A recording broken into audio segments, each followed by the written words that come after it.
Na mi yire station a ka commune a wuri domaine na pas domaine Lagos Nigeria ngole kelka aglotofi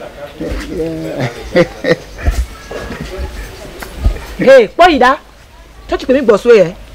Church mi so ye. Ida. Ba I'll temi polo. How rest that don't.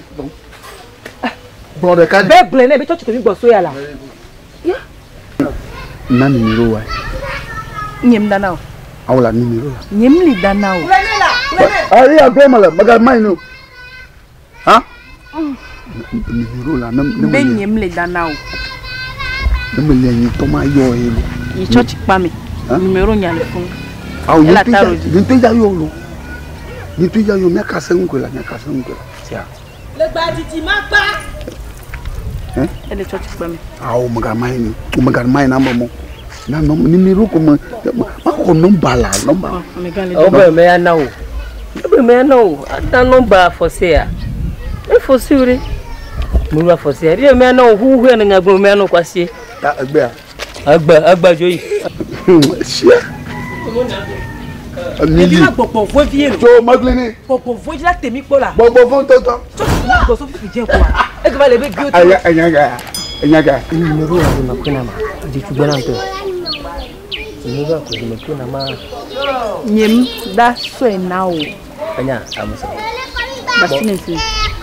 Mo so plo ko numero na yo na senya ka me bono asia. Ele ba video. Nya nyem so plo. Polo va o malaga. Anya jimu le me. Be ade wa. Ya de. Nyama jimu ko ga. Anya ma jimu. Church mi gbodre ya. Nyama ko pastor gbongba ya. Go le tamo tempo. Yo, tete ko mala satana gbogbo. Fo. Hey. Owe ko. Anya. Nka mama de gawo. Nka mama de gawo. Oh, anya. Na mande ma kwa da wu bu wa. Oh, you know you are. Ai, wa za ble ba ma da no ya. Aboy. Oh, ga. So. Ma ble ga. Boy we yi mo la. Wo je tu gbe ro. Ibo no mbala si wa. Foga. Aw, no bi malo, ibo no mbala si wa. Na ma yi la. Ne ke pas so gbe e ku malo.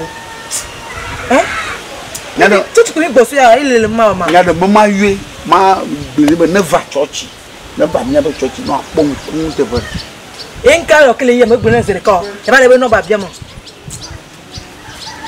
Foga. Ya le ozozo me e kwenya po na. Le ma po bo dum ba la.